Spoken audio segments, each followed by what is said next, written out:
धर्म की स्थापना करना ही हम सबका दायित्व है कि हम इस देश में धर्म की स्थापना करें, ना कि धर्म का खंडन करें। रही बात चोटी काटने की, गलत है। किसी के भी साथ दुर्व्यवहार नहीं करना चाहिए। कोई भी किसी भी प्रकार का दुर्व्यवहार करता है वो ठीक नहीं। हम तो इसका प्रचार करते हैं, तिलक रखो और चोटी रखो, कलावा बांधो, कंठी पहनो, इसका हम प्रचार करते हैं। क्या एक पुरुष का मान सम्मान स्त्री के मान सम्मान से ज्यादा है? हम स्त्री के मान सम्मान के लिए क्यों नहीं खड़े हुए? इसका मतलब ये नहीं मैं कह रहा हूं कि पुरुष का अपमान हो जाए तो हो जाए, अपमान किसी का नहीं होना चाहिए। और धर्म की स्थापना करना ही हम सबका दायित्व है कि हम इस देश में धर्म की स्थापना करें, ना कि धर्म का खंडन करें। और उन विधर्मियों से लड़ने के लिए तैयार हो जाइए जो हमारे देश में जाति का जहर घोलकर, कई बड़े बड़े नेता हैं जाति के नाम पे कूद पड़े, बस चुनाव की सभाओं में बोल रहे हैं, चुनाव की एक कथा, अरे तुम्हारे इस नाम पे वोट लोगे? और कितने ऐसे लोग हैं जो ब्राह्मण नहीं है वो भी कथा कर रहे हैं। हमारे यहाँ तो मुस्लिम भी राम कथा करके गए हैं और हमने उनको स्वीकार किया। रसखान को हमने स्वीकार किया है, रसखान के पद हम लोग गाते हैं। तो इसमें जाति के चक्कर मत पड़िए, जाति बंधन मत फैलाइए। मैं हाथ जोड़ के प्रार्थना करता हूँ, आइए हम सब एक हों, सनातन देश और धर्म और आने वाली पीढ़ी को बचाएं, यही हमारा दायित्व है। जय श्री राम। प्रशासन अपना काम करे, जहां जो जिसकी गलती हो उसे सजा दे। पंडित जी की गलती है तो पंडित जी को सजा दे, यादव जी की गलती है तो यादव जी को सजा दे। महाराज जी, इटावा में यादव समाज के कथावाचकों के साथ चोटी काटने के अभद्रता का मामला इस समय चल रहा है, उसमें आपका क्या कहना है?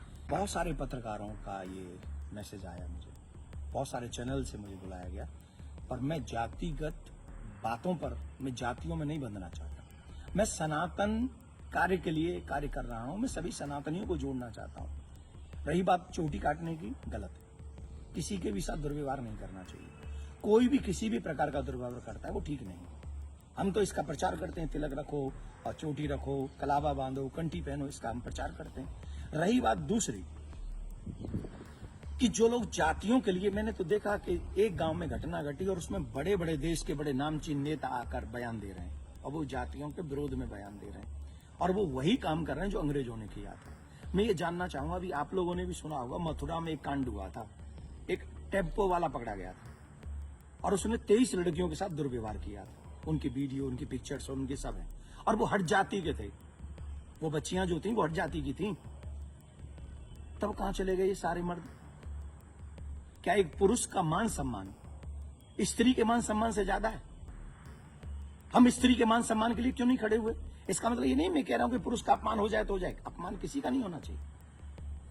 जब लोग मूत्र जिहाद करते हैं, लव जिहाद करते हैं, थूक जिहाद करते हैं, तो वो जब थूकते हैं ना भोजन में, तब इसलिए नहीं थूकते कि ब्राह्मण पंडित जी जेल लेंगे।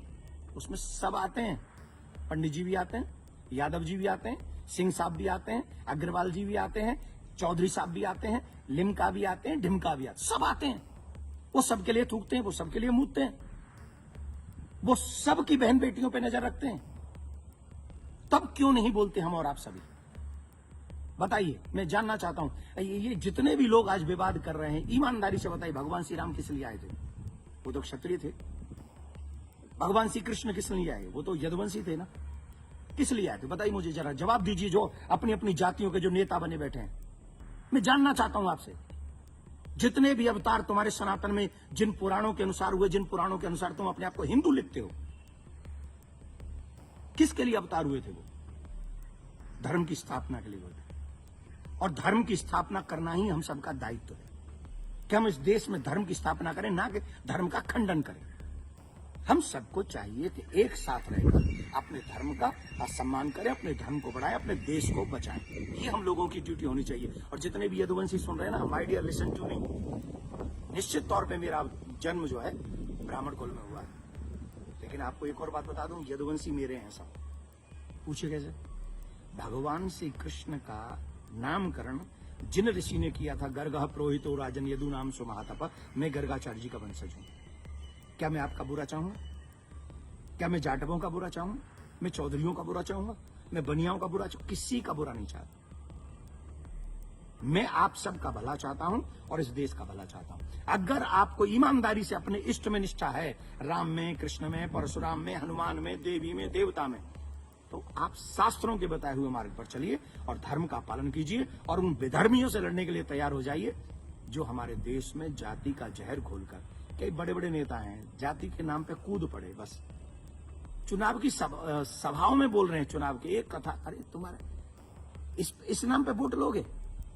लेकिन महाराज जी सवाल ये आ रहा है कि ब्राह्मणों के अलावा और कोई समाज का व्यक्ति कथा कर सकता है कि नहीं कर सकता? क्यों नहीं कर सकता भाई? कथा प्रवचन कहीं भी करे। हम अपने बच्चों को कहानियां सुनाते, कथा सुनाते हैं, क्या बुराई है? हर एक जाति के व्यक्ति मम्मी पापा दादी दादा नानी नाना तो अपनी ही जाति के होंगे ना। कहानी सुनाए, कथा सुनाए, कोई बुराई नहीं है। लेकिन व्यासपीठ पर बैठ के सप्ताह करना, देखिए उसकी विधा। हम शास्त्रों की बात करेंगे, यहां मैं अपनी बात नहीं करूंगा। मैं ब्राह्मण कुल में मेरा जन्म हुआ है, लेकिन कितने ऐसे कार्य हैं जो मैं खुद नहीं करता। जैसे यज्ञ कराना मैं नहीं करता, क्योंकि उसमें मेरी नॉलेज नहीं है। वो विवाह कराना वो मैं कार्य नहीं करता। अंतिम संस्कार में भी जो 16 संस्कारों में से एक है, मैं वो नहीं करता। जो चीज मेरे हाथ में नहीं है वो मैं नहीं कर सकता, और जो मेरे हाथ में है वो मैं कर सकता हूं। जब हम भागवत करते हैं, एक अनुष्ठान करते हैं, अनुष्ठान को अनुष्ठान रहने दीजिए। सत्संग प्रवचन रामायण इत्यादि हम सब करें, कौन रोकने वाला है? और कितने ऐसे लोग हैं जो ब्राह्मण नहीं है, वो भी कथा कर रहे हैं। हमारे यहाँ तो मुस्लिम भी राम कथा करके गए हैं और हमने उनको स्वीकार किया। रसखान को हमने स्वीकार किया है। रसखान के पद हम लोग गाते हैं। तो इसमें जाति के चक्कर मत पड़िए, जाति बंधन मत फैलाइए। मैं हाथ जोड़ के प्रार्थना करता हूँ, आइए हम सब एक हों, सनातन देश और धर्म और आने वाली पीढ़ी को बचाएं। यही हमारा दायित्व है। जय श्री राम। लेकिन महाराज जी एक सवाल और कि उनपे आरोप लग रहा है कि छेड़छाड़ की उस घटना में शामिल पाई गई। देखिए, न तो ये काम देवी नंदन का है और न काम ये अखिलेश जी का और तेज प्रताप जी का है। जो चीजें हुई हैं, अब कह रहे हैं कि 2 आधार कार्ड मिले हैं। कोई कह रहा है उनको छेड़खानी हुई है, जो कोई कह रहा है उनकी चोटी काटी, उनका अपमान किया गया। तो इसके लिए संविधान है, इसके लिए प्रशासन है। हमें बांटना नहीं है। प्रशासन अपना काम करे, जहां जो जिसकी गलती हो उसे सजा दे। पंडित जी की गलती है तो पंडित जी को सजा दे, यादव जी की गलती है तो यादव जी को सजा दे।